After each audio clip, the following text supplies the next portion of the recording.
Self-Publishing Podcast, episode number 130. This episode of the Self-Publishing Podcast is brought to you by 99 Designs, the online marketplace that helps you get outstanding book cover designs at an affordable price. Start your custom design today at 99designs.com/SPP and enjoy a free Power Pack upgrade valued at $99. Welcome to the Self-Publishing Podcast, where if you want something done right, you've got to do it yourself. And now, here are your hosts, three guys who took the red pill and the blue pill, Johnny, Sean, and Dave. Hey everyone, and welcome to the Self-Publishing Podcast, the podcast that follows three full-time authors as we attempt to change the face of indie publishing. Join us and our trailblazing guests as we shove aside boundaries, freely experiment, and occasionally screw up. I'm Johnny B. Truant, and my co-hosts are Sean Platt and David Wright. And as we share our journey with you, remember that despite what some people might tell you, there is no one true path to being a successful writer, and your mileage may vary. And that is a long intro. I was just thinking that. I like the new intro, but I feel that it's too long. But we wanted to get a lot of stuff in there. We wanted to get this isn't advice. It's kind of advice, but it's really not. It's like, this is what we're doing, and we wanted to get, we need to get a lot of stuff in there. But it was so much simpler. It's typically Roman sans wordy, is what it is. I know. Those people could have used an editor. Yeah, we should have had Dave do it. Yes. Speaking of Dave's, next week... No, I said Dave's, plural. Oh, okay. Next week, we will have two guests. It's going to be an all-star extravaganza. And one of them has a fancy mustache. Yes. And I want him to be a character in... the Dream Engine sequel. Is David Gaughran and Joanna Penn will both be joining us next week. We'll be recording that on Halloween. Two people with accents. If you watch live, it'll actually be on Halloween. It will not be scary, though, so those of you with small children still shouldn't let them listen. Dave's favorite day of the year. It is. Do you stay in and be moody? Yes, it's a departure from my normal days. No, I actually go out and spread the moodiness. Spread the moodiness. I wanted to mention something before we get started. Wait. In answer to Sean's question, oddly, children don't come to our house on Halloween. Are they afraid of the bears? Oh, I can't believe Sean and I made the same joke. Anyway. That's really reaching, too. Like bear, Halloween, it doesn't even make sense. You also celebrate Summerween. That's another thing altogether. All right. So here was the thing I wanted to mention. We're part of a, and of course in true Johnny fashion, where I'm prepared. I don't actually have all of the details, so hopefully Sean will be able to fill in the details. But we're going to be part of a... You're expecting details from me. I don't even know what you're talking about, but I can already tell you I'm not prepared. Okay, well good. So we're doing well. We're going to be we're part of a Facebook promotion event called March to a Bestseller. Sean actually had something in the original March to a Bestseller. This is March to a Bestseller 2, and it's a one-day sale on books for authors on November 7th. And so books for like 99 cents. So I don't even remember what we contributed. But I'm not allowed to talk about what we contributed. No. Okay, so I'm not allowed to talk about that. Okay, great. So there you go. Close the loop on that one. A little bit of mystery. But you can go ahead and say that you'll attend because what it is will be good, and we'll talk about it. We'll be able to talk about it soon. Awesome. But even if you hate us, like there's lots of other good books, so you can go ahead and sign up to be part of that at selfpublishingpodcast.com/March for March to a Bestseller. So what's going on with you guys? Why are we here today? Well, we're going to talk about pre-production. Oh, okay, that's good. We have some comments already. Oh, okay. Oh, good. Buddy Gott says, I wonder if Dave's pre-production process involves him meditating while New Age music is playing and he's chanting peace and love over and over again. And when you started the word new, I thought he was going to say nude. I did too. That too. Garrett Robinson says inquiring minds want to know how much of Dave's pre-production time must be spent in the basement. Or in just like abject anger. In anger or in the basement. He could do both. And Monica Leonel says she's watching live this week. We're sorry, Monica. Really, you had nothing better to do on a Friday afternoon? She must be like suicidal or something. Well, this isn't going to help. Better Off Undead will, though. No, Off Undead has helped no one, never. Do you Wait, that was a double negative. That means it's actually helpful. Yes. Yeah. I feel like we need voicemails too. We don't. I'm trying to do like 6 things at once.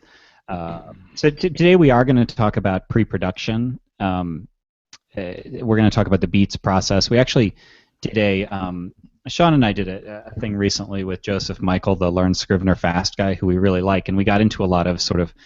Oh my God, is that guy pro? They called it Scrivener porn.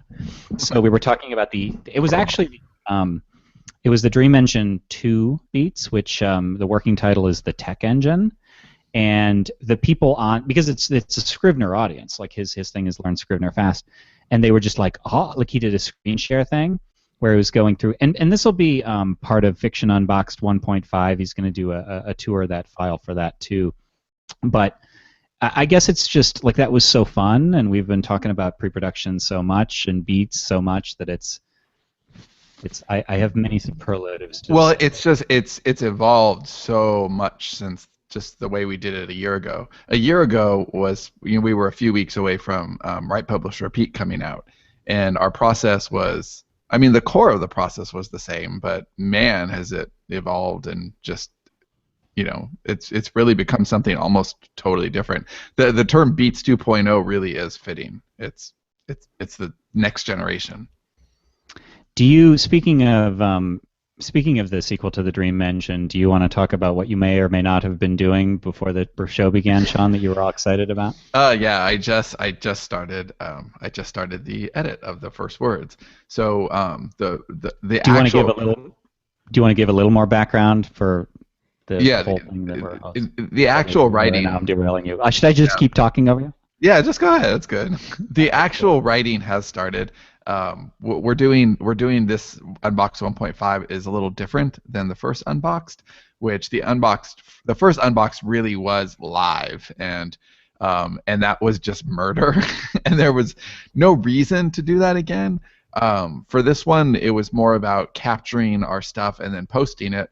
But one of the things that made the first Fiction Unboxed so difficult was that we had to post live to the blog every single day after we had finished, whatever we were doing that day. And some of those, I mean, it was hard. So Johnny would finish his words, I'd finish my edits, we'd post each of our stuff to the blog, and then we'd send an email through Aweber. And it was just like it was 11:30 at night some nights, when we're on the project all day from like 5:30 in the morning. There was long days. So what we've done this time is we've actually had our first story meeting, and Johnny's written his first batch of words, and we're kind of collecting that all, and we're actually getting transcriptions as we go, and we'll be putting all of it up on the site. So every day we'll have a blog post just like we did for the original Fiction Unboxed. We're just kind of creating the content ahead of time, so we'll be running like a week ahead of the actual posting. And I got to edit the first words today, and it was really exciting. It jumped right into the world, and it was a lot of fun. I'm really looking forward to the project. Can we? It's an interesting. Go ahead, Dave. Can we do a Dave Unboxed where I write 5,000 words and hate them all and just throw them away and then bitch about it for about an hour? I think that would be fantastic, actually. The funny thing is that you're joking, but I think that would be a legit product. No, it would be amazing, actually. I think people would rather watch me not get a book done in 30 days. No, Dave Unleashed, Dave Untethered, like Dave. Untethered. Is that a Blimp reference? I think that would be really. It's like when Underdog got away in Friends. I think it would be really, really fantastic. And if you're willing, I'm so there. But yeah, what were you going to say, Johnny? what we said, because like Sean said, we've already recorded. We're working ahead to be asynchronous and prepare better. And one of the things we said in the in the intro video that we recorded was that Fiction Unboxed gave you a very raw look at our process. It was like, let's just here it is, here it is live, and we're gonna scramble like mad. But I think that 1.5 is going to give you a purer look at our process, because normally when we write a book, believe it or not, we're not trying to conduct a live event and post things to the blog, and so this gives us time to settle into the story and not be manic and nervous about it, and not have to worry about, are we fulfilling this, are we fulfilling that. And we will have Q&A sessions for it, but it won't be, other than that, there aren't these live demands on us. And so it's really pretty cool, and I am a week into it now, and that's a big chunk, and it's a different level of exploration of the process. Sean, have you read any of the development diaries yet, or no? No, I haven't. Okay, so one of the things, but I did say this to you personally, was that I realized, because every time we do something like this, we get a little bit more insight into things that we've been taking for granted. And I was very aware this time of how I was trying to sort of check off lists that are on a checklist when I begin a new book, and especially a sequel. So it was like we had to establish what happened between the end of Dream Engine 1 and the beginning of Dream Engine 2. We have to introduce some elements of the world that we know we'll need later. We have to introduce characters without being info dumpy. And there's all these things that we need to do to sort of, it's kind of like pushing a boulder. It takes a lot of momentum at first, and then it's easy. And so those first few days, there was a lot of, it wasn't as smooth, and there was a lot more like, okay, stuff I have to get in. I have to check off those boxes. And over the past 2 days, it's really gotten to the point where, okay, now we're in flow. Like now this is the point where the magic stuff starts to come out. And Sean, I know you aren't far into it, but just like in Fiction Unboxed 1, there's some things that are just like, wow, holy shit, like where did that come from? And it explains this whole thing that we're going to need for the world. Well, I don't know how much we actually want to talk about the story here, but those two first scenes were actually born at the summit. The opening scenes there, we talked about it in the room, and they don't really change that much in tone and intent.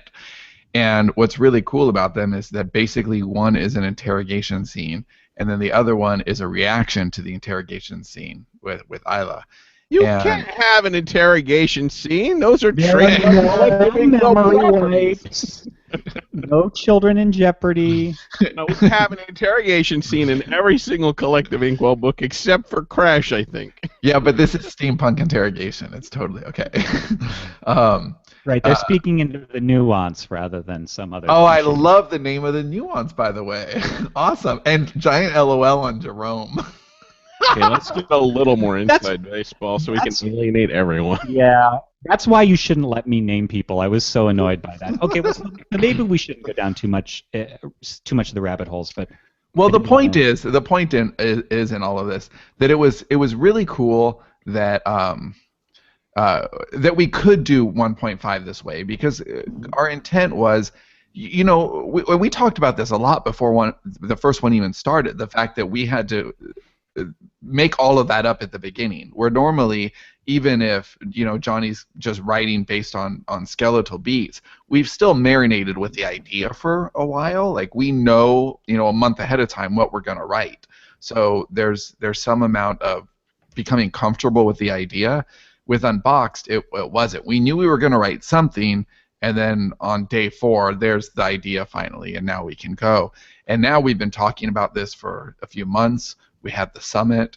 I spent a month on these beats, which is the longest I've ever spent on beats. Oh my God, the beats! It's amazing where this world has gone. We were accused of having this all staged because there's so much to the world. We were accused. He knows he was accusing us. I'm okay with it, but I'm accusing you. Not accused. Accused. Yeah, the language in the email was actually, "I won't tell anyone, I promise." Just admit it. But that was we had to go back and we had to this was just different. We had time to settle with the ideas, and so we had an opportunity with 1.5 to do a better job. Not necessarily with the draft. I mean, I think we did the very best job we possibly could have with the Dream Engine. I don't think it could have turned out better than it did. But with 1.5, we had two goals. We wanted the package that we were producing to be more beneficial to the people who consumed it, but also to be easier to consume. Because, we say like, whoa, 24 hours of content for Unboxed, but that's a lot to get through, and there's a lot of... It's not necessarily a positive thing. Right. And so there's a lot of amazing stuff there, but it's also raw fat. Like you don't need to see our rap party. You don't need to see the setting expectations video. Those things don't belong in 1.5. 1.5 should offer, half the content and twice the value. Like that's what we wanted to deliver. Let's see Dave do a rap party. Yo. Well, he does dance to Thrift Shop, and would you like a link to that video? Would you like to die? That's sure. I think that was as close to a rap party as he ever gets. Okay. All right, so let's comment in the forum. Okay. Yeah, I was going to say let's together we are with that, by the way.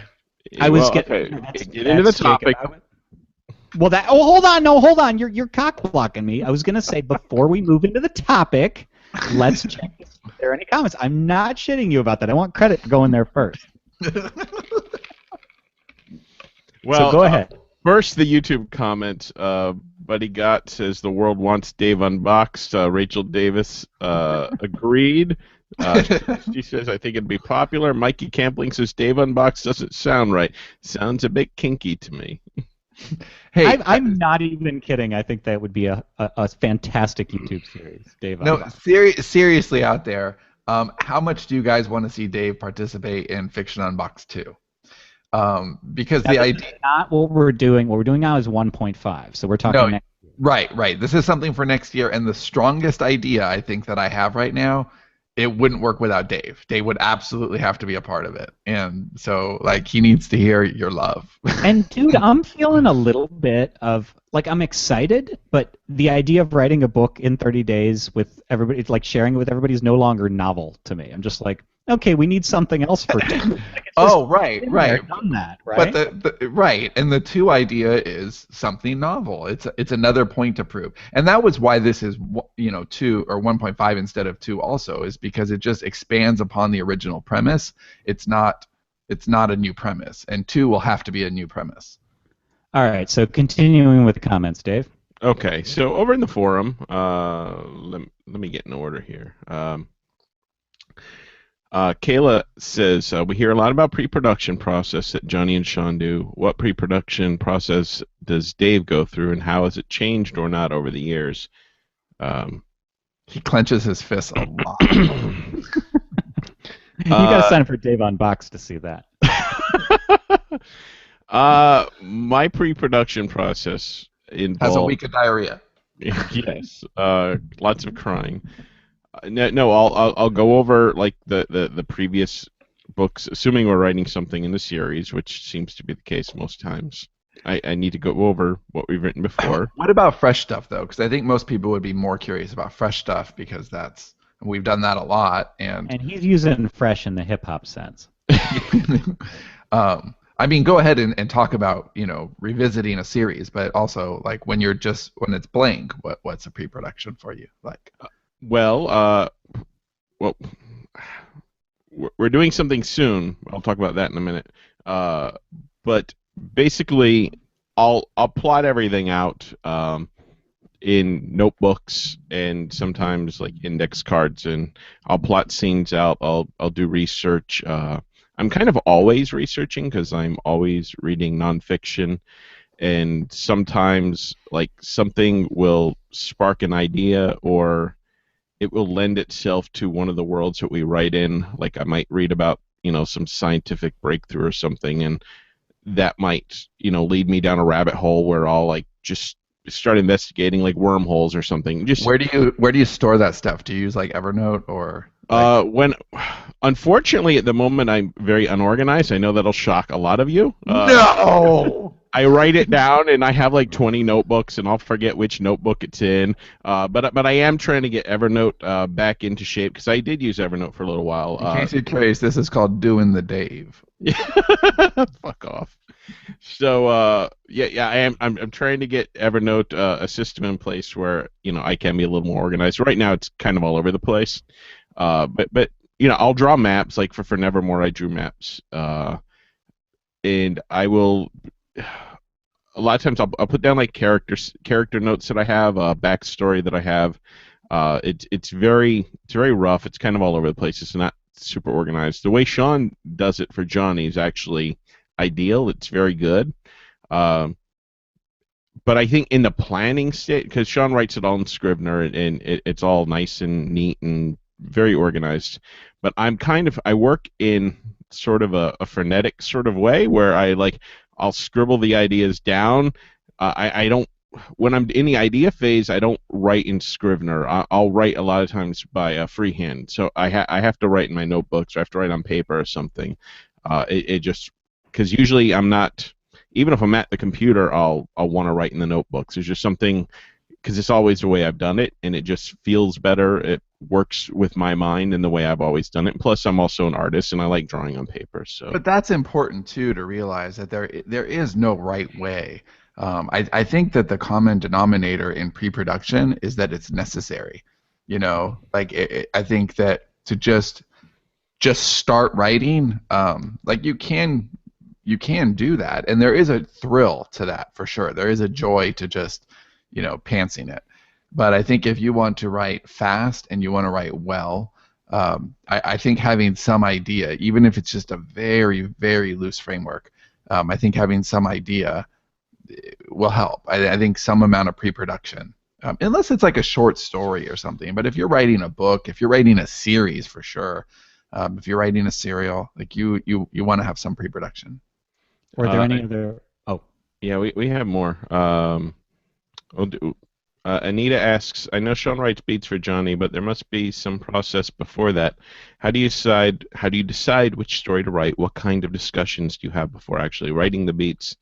Do you sort of make up a loose story first in a story meeting? How does that work?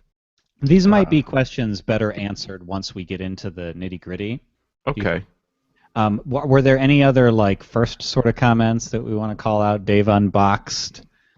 Anything like that, or moving in the topic realm here? Yeah, I'm doing a shitty job of this. Yeah, 1 second. Shame. For shame, Dave. Yeah. Monica Leonel says you would definitely sell more FU 2.0s with Dave as part of it. Anita said Dave should definitely or absolutely be part of FU. I love FU too. Dave, FU2 is really FU is fantastic. Now it's FU2. Oh my god, that's so awesome. All right. So if we're going to move into talking about pre-production, I think the first logical place to start with that is what would you do about a book cover? And if you don't have a designer lined up, then people are going to need to do that step themselves, right? No, not if they want to sell their book. You do not want to just throw some half-ass book cover on your book. We've all seen people who thought they could do their own cover, horrible stock images with even worse typefaces. They may as well call their book "Don't Read Me," because when it comes to book covers, you weren't supposed to tell anyone about that. When it comes to book covers, you owe it to yourself, your book, and your readers to get a professional cover. Well, what if they don't know any cover designers? What hope does a mere mortal find in determining, finding the ideal designer? I feel like I've asked this question week after week after week, and I'm just not getting it, though. You need to pay attention, because we have a sponsor. We have a very important sponsor. That would be selling out. And this place has tons of designers waiting to deliver even you, Johnny, a professional quality design in just a week or two. Why is this the first I'm hearing about this? How long have we had a sponsor? What's their name again? 99 Designs. You just have amnesia. Anything. So you start off by filling out an online brief with details about your book cover. Then dozens of designers compete to deliver you the best design. And after the initial designs, you get to pick the ones that you like and give feedback to help shape the final book cover. The designers will all be competing for, and you can even run polls to get your readers or customers involved in the process of choosing your design, which is an awesome way to bond with readers and get them excited about the book. We've used 99 Designs several times now for book covers and our Sterling and Stone logo, the awesome unicorn. And we've also been super impressed with both the quality and the speed at which they get our designs created. Would you highly recommend 99 Designs or just a little bit? Very highly recommend them. And the best part is... Oh, there is a best part. Good. I was hoping. There is a best part, and I know you probably won't remember this either, Johnny, because you're just so scatterbrained. I have a note here that says, be careful of cover design companies because you could lose everything. No, see, I knew it. You weren't fucking paying attention. The best part is that with 99 Designs, they offer a 100% money-back guarantee, so you have nothing, zero to lose. Wow. Well, then I would say that I would like to start my custom design today at 99designs.com/SPP. Because I just recall something about having a free Power Pack upgrade, which might be valued somewhere around $99. Power Pack upgrade makes your design stand out from the crowd. It will bold your listing, highlight it, the prominent background, and feature it before those schlubs with their regular listings. So visit 99designs.com/SPP to get started on a great design. We're actually, I think, like days away, maybe, or whatever, from doing another 99 Design contest for a logo, right? So that should be... I feel like we should take a bow after that. That was just a priceless... Yeah, we got an email recently asking for tips on ad reads. How do we... No, that was so awesome. It's not even a joke. Like how could what are our... Because we do a good job with our ad reads. Yeah, because apparently this atrocity converts, which is a little shocking to us too, but yeah. Yeah, so we basically said well, I don't want to say something that'll make us sound too bad. So let's just say that we said be yourself. That's what we said. We said be yourself. Yes, we did say be yourself. We have a couple more comments before we get back to or get into the discussion. Matt Brotherton. Are they about Dave Unboxed? Yes, Matt Brotherton says, as inspiring as Johnny and Sean's giant bags of self-confidence are, that's what I call it. I think a self-doubt riddled pen monkey like myself, there would be a ton of benefit to seeing how Dave gets his mojo flowing. So yeah, I totally agree. I am a yes on Dave for FU2. It involves many scented oils. And Christine Niles says, how could you have something called FU2 without Dave? Yes, Dave. I love that. I'm more excited now because I just realized it's FU2. I'm imagining the logo for it is like a stamp, like FU2. I know. I've been thinking logo too. A middle finger. I wonder if we'll do 99 Designs for the logo. Oh, there you go. You know what's awesome about it is because when we first had Fiction Unboxed, we went out of our way to not abbreviate FU, right? Because we're like, well, it just seems a little disrespectful. Every single time, Unboxed. We called it Unboxed every time. Right, but by the time you're in FU2, like, you're one of our peeps. Like, we're allowed. Like, FU2, it can be part of the branding where we couldn't have done that. Nobody's getting Fiction Unboxed 2 without having gone through 1 and probably so they're already they're well versed in our shenanigans. Okay, enough about FU. Let's talk about process and beats and what we all do. Get this show going. All right, I want to talk. None of the nonsense. I want to talk before this is pre-production stuff, but it's not it's an unknown. I don't think we've told this story about pre-production, and it's cool. I've been wanting to talk about it for a while. Oh, are you telling the story I think you're going to tell? Yes. I love how there's no way I cannot answer that in the affirmative. Like, who knows? So we just now we have a pre-order up for Axis of Aaron, which we've been talking about. I'm so proud of this book. It's my favorite of all our books, and it's gotten some really flattering initial praise. And so if you want to look at the description and stuff and just see, because the cover is what I'm going to talk about. So if you want to see the cover, It's selfpublishingpodcast.com/access. And if you look at that cover, so here's the way Axis of Aaron was born.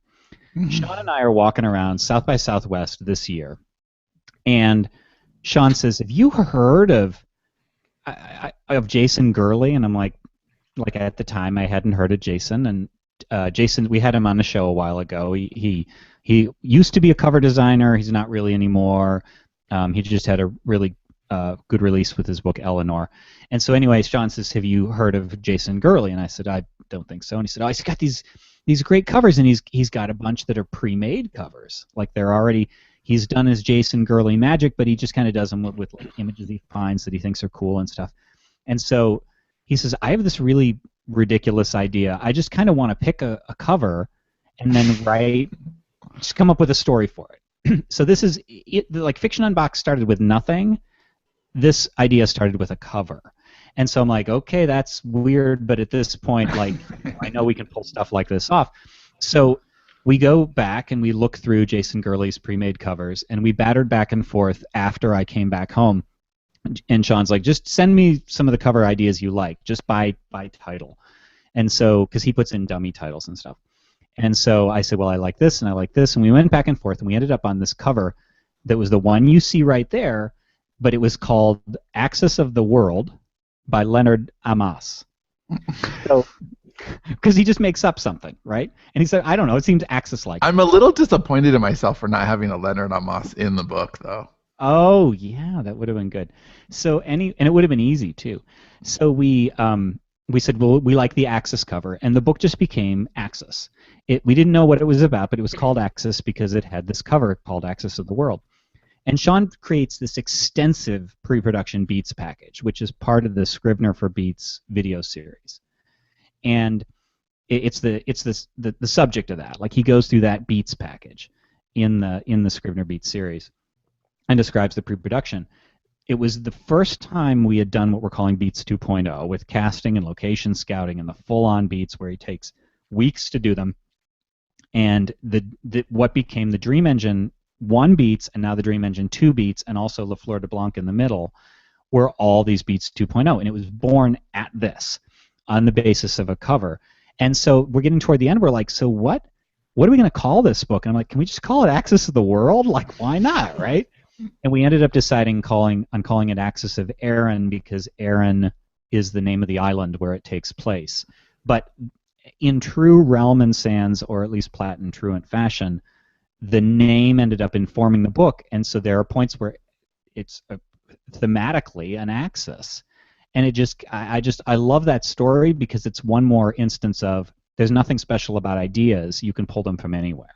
Yeah, it's one of my favorite things ever now, and it's really just because it really did come from. I mean, it didn't come from nowhere, but really, like we wanted a girly cover, and he was already kind of like, phasing out to get any work. He wasn't doing custom covers. We were like, this is the only way we can do one. Right, and so we thought, well, we'll just pick one out, and I literally didn't care. I'm like, dude, just Johnny, pick the one you want best, and like I'll make a story up for it. Like it didn't matter to me at all.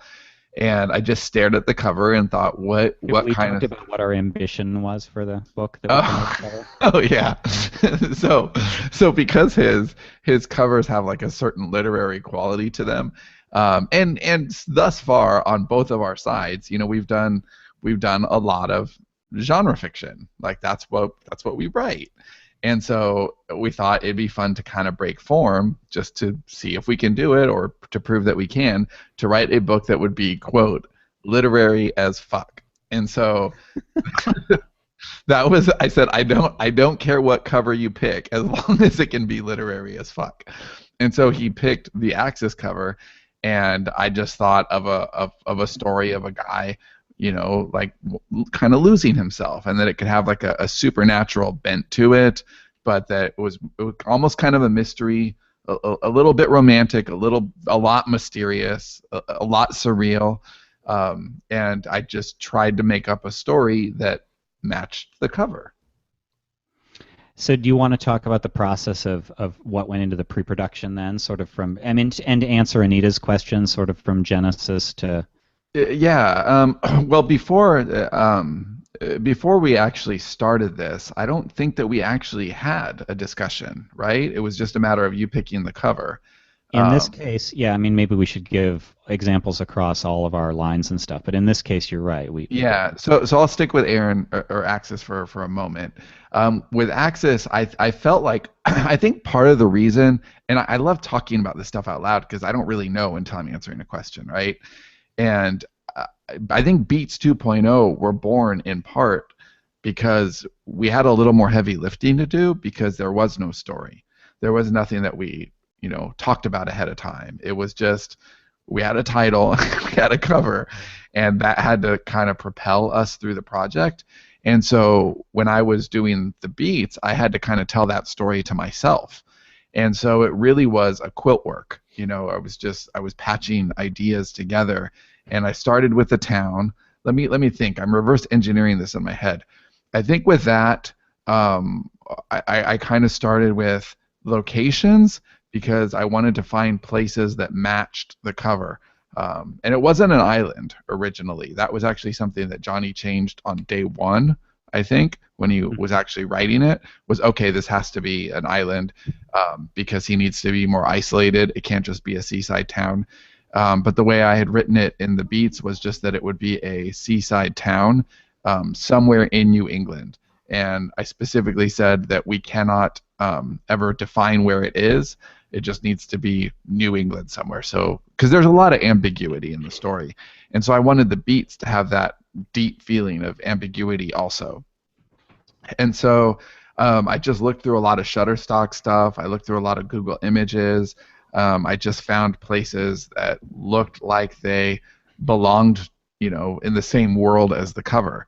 And the more I looked, the more I got carried away. And then I went, through the casting, and I found, because this was such a blank slate, this really was casting. Like, it was just, the characters came from the people who I wanted to be, in the story.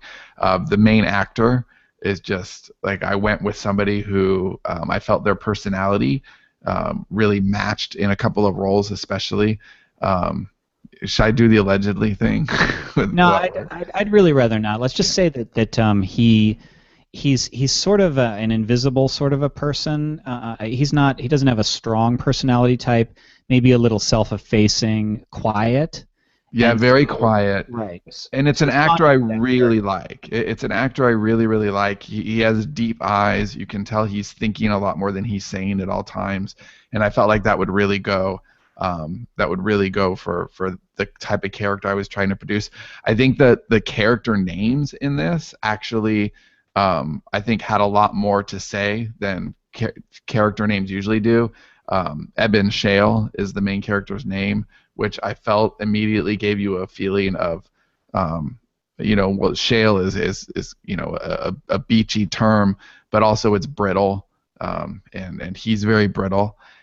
Amy Frey is his female kind of companion on the island, and I think Amy Frey, like, you immediately get the word fray. It's a fragile word, and so it was just a matter of kind of stitching these people together. And the more I kept telling myself the story, the more I kept adding to the beats. And then I did the thing that I'd never done before, which was to basically tell myself the story in a rough synopsis, and that's like probably 2,000 words for this particular story. And it's just, this happens and this happens and this happens, and that is pretty much like the normal beats I would have given Johnny for any project before Axis. That's the style of beats that in Write Publish Repeat he refers to as cliff notes told ahead of time by somebody who was barely paying attention. So that was in the synopsis, but once I did that, I kept reducing it down, like a stock, being cooked down to where I first had just the whole story that I was telling myself, and then I told it into, okay, well, here's the rough story arc. Okay, now here it is in an elevator pitch. Now here it is in a single sentence. And what's interesting about that is that is virtually unchanged. Right now, if you go to the Amazon product description, the self-publishing podcast.com/Axis, that product description and the headline right right under the title, that's pretty much exactly what I gave Johnny on day one. So we had it was the same idea as before, where we had the long story that I was telling myself and Johnny, but then we also had kind of an elevator pitch and a single sentence, so just like a one sentence synopsis, which is kind of powerful because it really informs the story that you're trying to tell. Plus we had all these locations, and we had all of the cast, and each of the cast at this point, I'd never done this before. So in like the beam, we would say, oh, if I were making this movie, this character would be played by this person, but that would be kind of the extent. Really loosely, like he did it like this is kind of who I imagine, and we did it very occasionally. And the one I remember is, and we had this in Right Publisher Pete, is Sean said just very well. No, that's actually not who I'm thinking of. Sean said very offhandedly, like he was describing Kai Dreyfus, the assassin, and he said he imagined her being like Mila Kunis, and that didn't feel right to me. Like once I started writing her, I didn't because I still have a lot of Mila from that '70s show. And she was obnoxious. Like, dude, check her out on Black Swan. Well, but see, I hadn't seen Black Swan, and so I had a really different vibe. And so I said, I don't know. I think she's more like, if we're going to stick with sort of celebrity who might play her in a movie, I said I see her more like Natalie Portman, and that's the way we did this originally. But in this, he fully cast. Like I'm trying to decide how we can talk about this because it is a mind bender, and there's some serious spoiler sorts of things, but I want to know if you can talk about the casting of Amy, and in a way that doesn't give anything away. Yeah. It's just kind of a shifting timeline thing. Yeah. So each of the characters, instead of just having like a one sentence description with like, this is who I would cast if I was making a dream movie, they had full on, like, some of them are a few thousand words long. Their histories, who this person was and how they related. And again, like, I think this has now become just a part of the way we do things. I think it's kind of necessary to a well-told story, and we want to evolve our process. We want to make our books better and better and better. But I wasn't doing this for any reason other than we don't really have much of a story here, so this is kind of the story, and it was how it was born. And for the casting of Amy, I needed somebody who could both kind of look a little older and look a little younger. And because reality shifts around Eben in this book. Like that's the key thing. It's a distorted reality sort of thing. Right. And so I said, and in fact, when I showed these beats to Dave, he said, "You do know how young she is, right?" And I said, I said yes, but it's because that's the way that Eben sees her. Eben sees her. The first line of her description was, Amy is cast young on purpose, like right away. Like, and that gave me a huge clue as to how I was going to write her, how I was going to write any scenes involving her, that sort of thing. Yeah, because she's somebody that the basic setup for the story is that Eben, he spent time on Erin, the island, as a kid, 3 different summers, and Amy lived on the island with her father, only her father because her mother died when she was really young, and so Eben kind of formed who he was during these summers on this island with Amy. And so even though they're in their 30s now, he can't help but see her through that lens. And that's thematically, very, it's core to the story that we're trying to tell. And so we needed somebody who wasn't that old, but who you could imagine very clearly what she would look like because she has poise. This actress is young, but she has a lot of poise. You could definitely see her as an adult. And so that became... The casting just got more layered than it ever had before. Okay, we have a question which I think should kind of help steer this. Yeah, absolutely. Manage the questions. Yeah, just tell. Blaine Moore asks, my question is, how detailed do the beats process go and in what order? I know they've spoken about having the summary beats before each chapter, then the paragraph version, then the one-sentence version. Those work concurrently, shortest to longest, longest to shortest. As in, do you have a general idea of the one-sentence summary for your book before fleshing out the overall theme for the book in a paragraph for figuring out what goes where, blah, blah, blah, blah?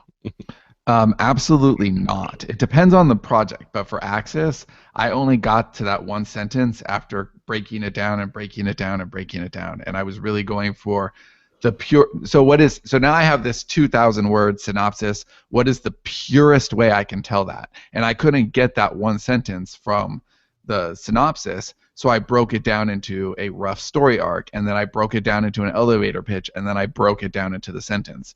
And I could have stared at that synopsis for days, and I don't think I would have come up with a sentence as pure as that. Which, I think that was just a matter of really shaping the clay. But I think there's other books where it's the opposite. You almost come up with the idea, and you know what kind of story you want to tell in a sentence, and you're able to do that because you keep expanding upon the idea. So. And in fact, there's a book that, and I don't want to talk about this book at all, but there's a book that I had outlined for either Johnny or Dave, and we may still do something with that at one point. But that actually went the opposite. That was a sentence first that kept getting expanded, and that was actually the idea on its head, because I kind of knew what story I wanted to tell, and I just kept telling bigger and bigger and bigger versions of that story. Okay. Derek asks, has Johnny written beats for anything Sean has done? And also, how much research and world building do you do, Dave, before starting on the beats? I think any of us can answer this. And do you sometimes pants a couple of scenes before beating out the story in order to get the feel of it? I have never written beats for Sean. There's a few reasons for that. Number one is we've settled into a pretty clear workflow with Sean and I, and I've always written the rough draft, and I kind of don't want to not write the first draft. Like I think we're comfortable with our roles. I would reevaluate that if Sean was like, I'm tired of doing beats, but he seems pretty happy doing beats, especially these more fleshed out ones, because I think we are playing to our individual strengths. I like articulating, and I think Sean likes building. I know you like articulating too. But I did write beats for myself with Fat Vampire, but only once I got to later stories, and even then they were really sloppy, and they were definitely beats 1.0. So I've never done that. Yeah, I like every part of the process. So like I want to lean into whatever the collaboration is going to yield the best results, basically. And I'm not an idiot. Like clearly what we have at Roman's Hands is magical, and the system just keeps getting better and better. And so like I just want to do what I'm good at in that particular partnership.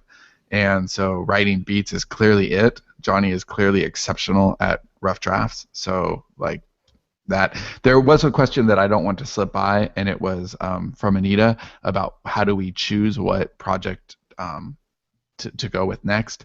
And that's actually one of our hardest things, because we want to write everything. And this is we actually just our meeting this week was about deciding what to do next and what to do next year. And we want to do everything. Like there's all the stories that we've already started. We want to just keep going on forever, and we have new ideas. And now we each want to write something else that's literary as fuck. And it's just we just want to keep going and going. So it's very difficult. And in fact, I was just working on a short story idea that it's a Platinum Readers exclusive that they'll get soon, and it's just a very simple idea that I just really love how well executed it is, and I like doing stuff like that, even though they're just single sheet ideas basically. So choosing stuff is very difficult. I think we have to find the blend between what is most commercially viable and what speaks to our heart the most. The same exact thing is true with Dave and I. We're trying to find out what do our fans want most. What are we most driven to do, and what would be the most commercially viable, project to work on? And this year has been so focused on building and not really focused on driving revenue. And we want to start driving revenue early next year, and and focus more there. So our decisions for the early part of next year and the rest of this year are definitely more mathematical than I think any of us would prefer, because ideally we just want to write whatever we want to write, but you can only do that for so long. What was the question for you, Dave? Research and stuff? Hold on. Yeah, do I research and do I pant some scenes and stuff? I do research, and I do pants probably more than anybody here, just to kind of get a feel for the story. I really like to keep my options open, and a lot of times the story that we initially come up with the beats and stuff, I deviate far from it because I find something more rich and complex, just from having spent time in the story world. I forgot. Okay, go on. I actually, the idea of beats, and okay, so I actually have two things to say about beats and testing the waters and so forth. One is that when Sean gives me beats, I consider them to be a set of beneficial fences in which to put my part of the art. And so I like having all of those things set in terms of rules about the world, not necessarily about the story as it's going to occur. So there are times when I will deviate from the rules as Sean has established them, but I like having that fence, and I try to work within it. I try to say, okay, well, there's something that occurred.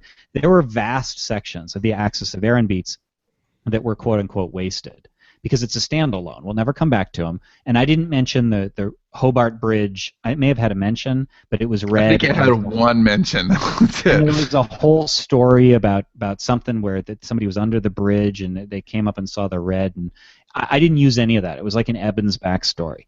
And so that stuff gets wasted. But if I see a place where something like that needs to be mentioned, an anecdote needs to be mentioned, I like having it. That said, and I think I may have told this last time, sometimes I deviate really, really, really far from the beats, and La Fleur de Blanc, which I wrote, we wrote, I articulated, Sean did the beats, for Lexi's line. She just gets final cut. So it's basically Platt and Truant, but under Lexi's name. And those, I mean, Sean just finished editing it up, and you saw how, I mean, where were your beats versus where I ended up, like really, really different. Yeah, but even with that, like I never ever consider that time wasted ever. And for La Fleur, like it was more important. I had to build the world. It's California. It's a flower shop. It's And that is a series, so those won't quote go to waste as much. Yeah, there's other stuff there that can come back, but I never ever think of it as wasted time. It's wasted time as long as I'm delivering it on the day that I'm supposed to deliver it, then I'm good. Like that, I spent the time I was supposed to spend on it, and now it's going to the next place down the assembly line. And I gave La Fleur actually ran kind of expensive on the time spend, just because like I was into it. I was making up people and that was fun. With the thing that I did for Dave, one of the concerns that he had, he's like, I like this. I like this story. I like this package. Like I want to do this, but I feel like there's so much I have to learn. And I was trying to tell him, no, not really. Like, you don't have to learn it. Like, just read it once and then do your own thing. Like, do your own version of the story. I'm okay with that. I don't feel like my work isn't being respected if it's ignored. It's supposed to inspire and inform more than anything. Okay, we have a question here. Here's Joe M says, here's something I'd like to know about the guys' planning stages. How do they choose their deadlines, since each project is different in length, theme, etc., and the guys make big point not to miss deadlines? Well, some of us do, not me. What's the process of setting the deadlines? Is it based on estimation on words per day? If so, how do they account for the editing stages? Words per day taint the view of the overall process. That's what he said. Do you want to take that, Johnny? I actually wasn't paying attention. Oh, fantastic! I had a rare Dave moment where I got a squirrel moment here, and lost in the comments. All right. Okay. So then I'll take that. Okay. So Word count. Wait, you think I can't answer it just because I didn't hear the question? Let me try. That was my hypothesis. Okay. I think that the question was, Johnny, just so you can be on the same page. Okay, I'm excited now. Was about word count. How do we decide on deadlines? If word counts are all different and tones are all different and all of that. We are pretty systematic at Roman Sands. It is pretty easy to say, okay, we're going to have this word count on this amount of days, and we do run over sometimes for sure. And we run over on beats too. I expected to be done with the Dream Engine beats about 10 days. The Dream Engine 2, which... Sorry, the Dream Engine 2. Yeah, the Dream Engine 2 beats I ran about 10 days late on. I mean, they weren't late. He wasn't waiting for me for an extra 10 days. I knew going into it that I would have to readjust. And at 2 hours a day, so they ran 20 hours over. And this is all just pre-production. This is not writing time. And he's not done with them. Right. I actually got to a whole section that I was like, okay, I give up, I surrender. But those aren't beats for one story, really. I don't think that we can even compare the Dream Engine 2 beats, because not only are we kind of preparing for 2 and 3, we're also kind of preparing for 2 through 7. We see 7 books in this series, and these are world docs that are going to go to everybody, who's writing in the world. And I feel a responsibility to build a really amazing world for everybody to inhabit. So the time spent wasn't just like on the one book. I don't think we could have justified that amount of hours on just beats for the book. But by and large, I think we're pretty good at estimating our time, and there are some things where it's definitely easier to beat out than other stuff. It's definitely easier for Johnny to write than other stuff, but what that means is that he'll just work harder on the stuff that's harder. It's not like he'll miss those deadlines. It's not like I take longer. And you can get a pretty good feel. We've been pretty good about guessing. So we thought Dream Engine 1 wanted to end up around 100,000 words, and it did. We thought LaFleur would end up around 100,000 words, and it was pretty close. It took me a little longer because it was slow. It did. So when I was waiting for Sean's beats, I actually worked longer on LaFleur, so it was actually a good pairing. But with Axis, I think we knew it was going to be long because we knew it was going to be deep. Like there was going to be a lot of philosophical sort of exploration stuff that was going to occur, and there were going to be these really surreal, crazy scenes. We deviated a lot on those beats too, but that was a case where during Fiction Unboxed, we had started the practice of Sean following right behind me, so I would write and then I'd close the Scrivener file, and then he would edit, pretty close, like enough that he was just a day or two behind at any point. So if I hit a snag, I could move to a B story for a day, and then we could have a meeting, pretty quickly. Yeah, and that became part of our process. And we couldn't have done it without it. If I'd have set out to write Axis, it was just so complicated. It was so much like, well, what's real, what isn't real, what's this timeline, what's this person thinking, what's this person know, and there were a lot of knots that we had to do. There was a lot of sort of recurring elements, like the things that were seeded throughout that built to the climax. There were things that needed to be mentioned early and then sort of called back to in very specific ways later, and we had several things we wanted to avoid doing that were traps. Sorry. Yeah, and one of the dangers of not LaFleur, Axis also, was that if we did it wrong, it looks terrible. Yeah, like it had to be done. Literary as fuck is a hair's breadth away from pretentious asshole. Yeah. Right, and so we really had to be careful, and so it was another one where one of the things that made Axis expensive is that we both had to go over it multiple times to make sure that it didn't have. LaFleur is an easier thing, right? Like I beat it out, Johnny does the draft, edit, polish, off to Lexi, she can make it all dirty or whatever, and then off to Jason, and so that's more linear, and Axis didn't. And Axis we originally estimated at 100,000 words, and again, like well, Johnny no, I said, wanted to explode to 120. Well, I've actually told this story. Sean gave me the beats early May, maybe, yeah, and Fiction Unboxed was scheduled to start June 1st. And I knew I had a few days going into June before we'd actually start writing, and I figured, well, during our brainstorming days, I'd still be writing, so I had a month and change. And we dragged a little long, and what it began to feel like was I was going to have to rush. And I've said this a few times before, but that was the first Beats package like that, and I fell in love with the Beats.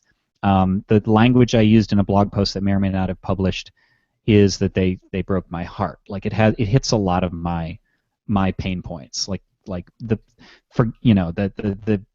immutability of the past and regret, and there were all of these things. And so as I'm reading this, I felt a responsibility. Like Sean said, he felt a responsibility to the Dream Engine world.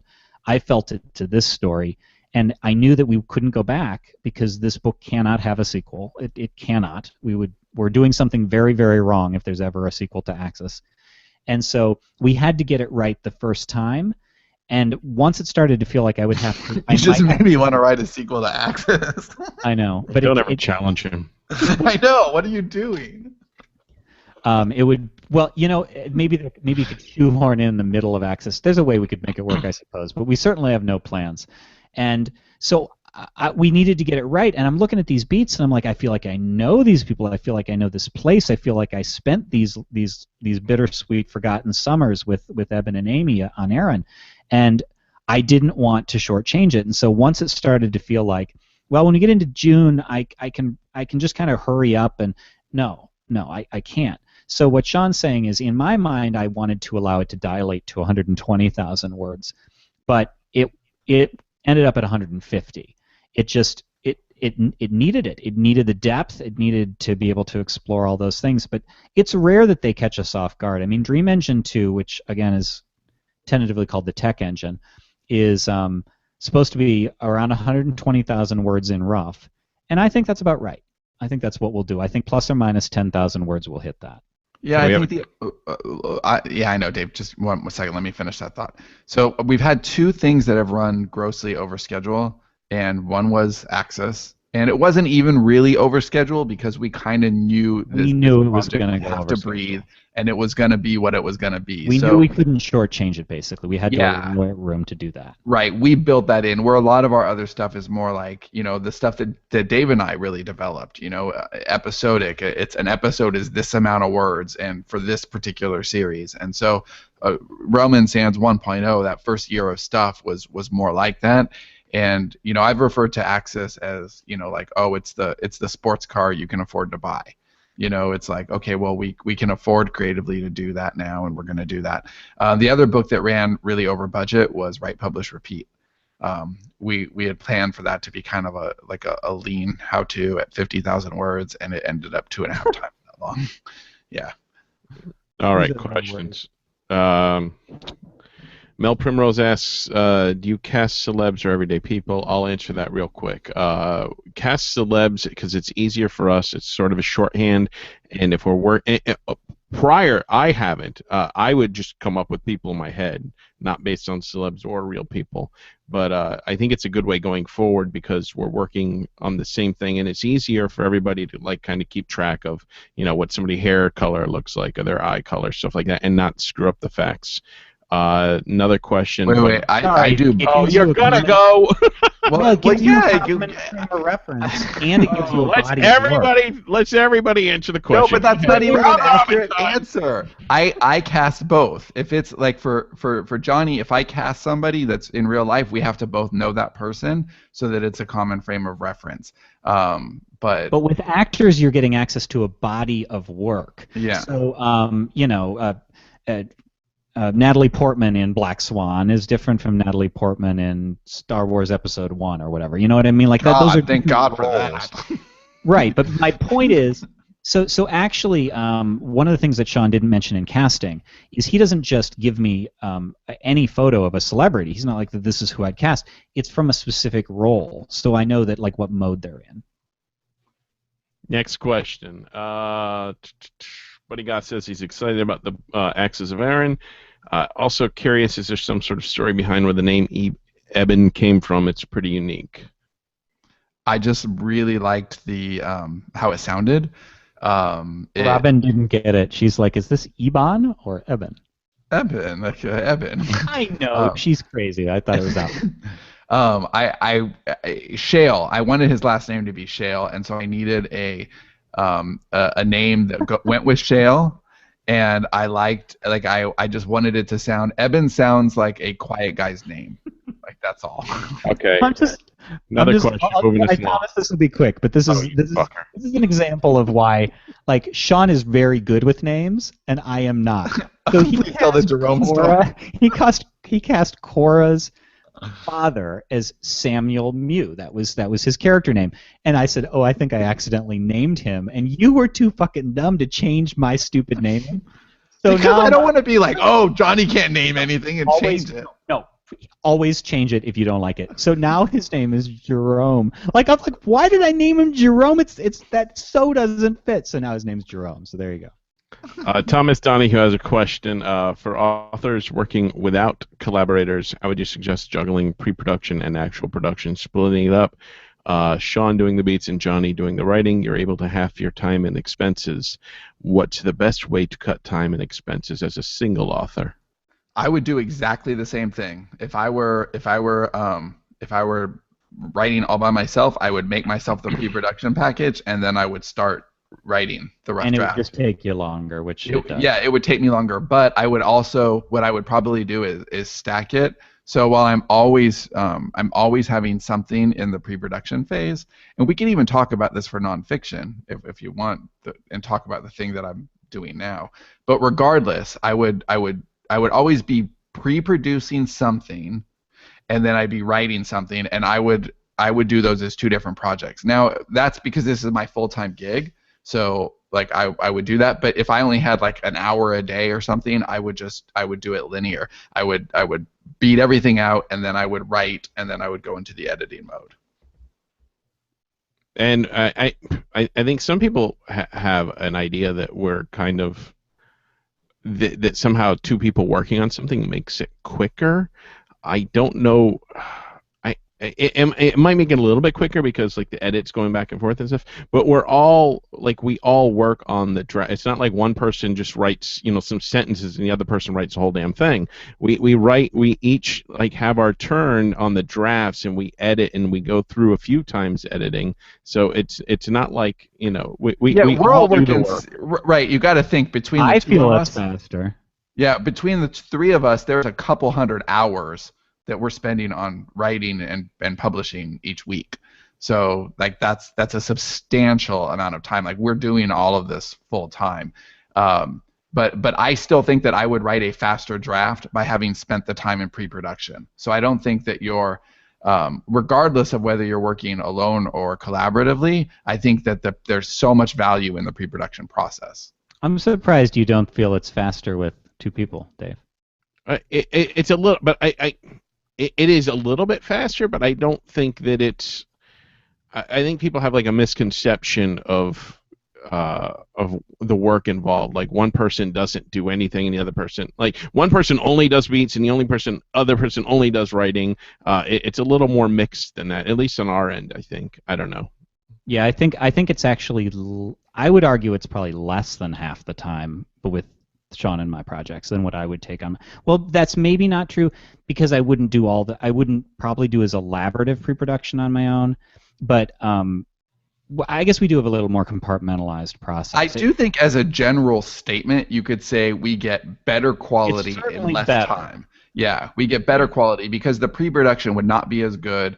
The no one element would be as good. It's because we're putting two minds together that we're able to make even if we spend the same amount of time on it, I think that we end up with a better product than we possibly would just all of us working on our own. Yeah, we do kind of we remove the beta reader stage by bouncing the ideas back and forth because we have a good idea what works, what doesn't. So right. That's well said. All right. Any more questions? Or comments? I don't see any more. Hold on, let me just check real quick.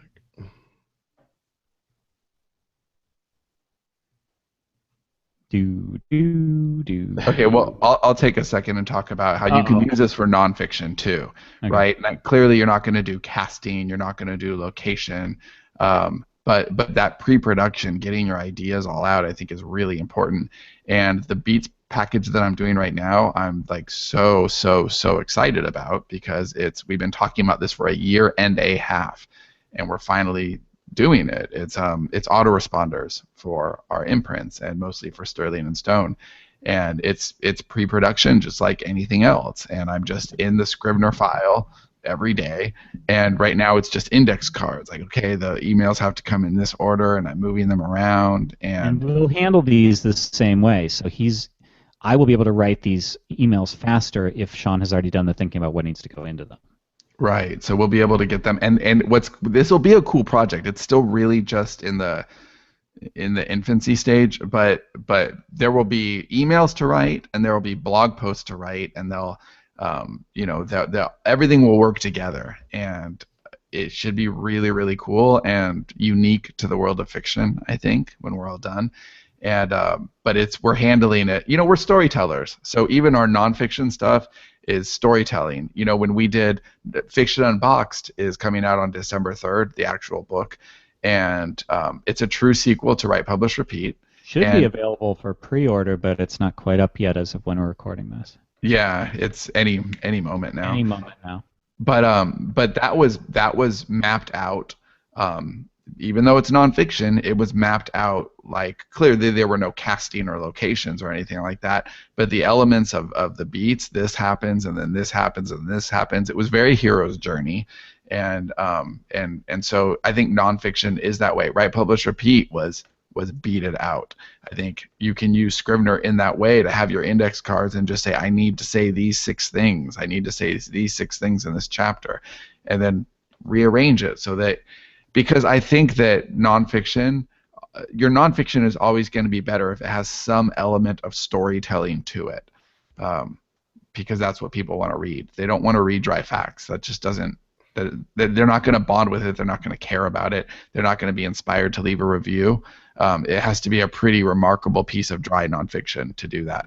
But even a good but not great informational piece that has a nice story element to it that really makes the reader feel at home and cozy when they're reading it, I think is always going to perform better. Any final questions, comments, Dave? Just final comments. Dave Cornford says pre-production on one project and writing another project at the same time gives you something to work on no matter how you feel. No excuse for not working on something. So also true. a different mode. Yeah. Writing is different from planning. Monica Leonel says, I worked with a collaborator for 5 novellas, and it's not necessarily less time. There's a lot of communication back and forth. I had to stop collaborating because of the time investment, and my collaborator couldn't keep up with my production schedule. I think the difference is in quality. You not need a time. mistress. In quality, not time. Like they were saying, the novellas we produced together were better than one I can do on my own, but I'm faster on my own. We're definitely faster, Sean and I.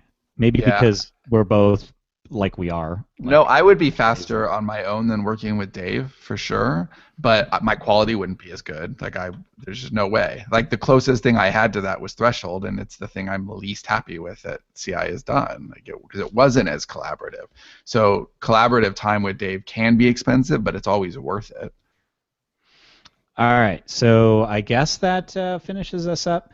I will say that if anybody's wondering about, Axis, Fiction Unboxed 1.5, the Fiction Unboxed book, these will all be on the blog, sterlingandstone.net. We're talking about them all.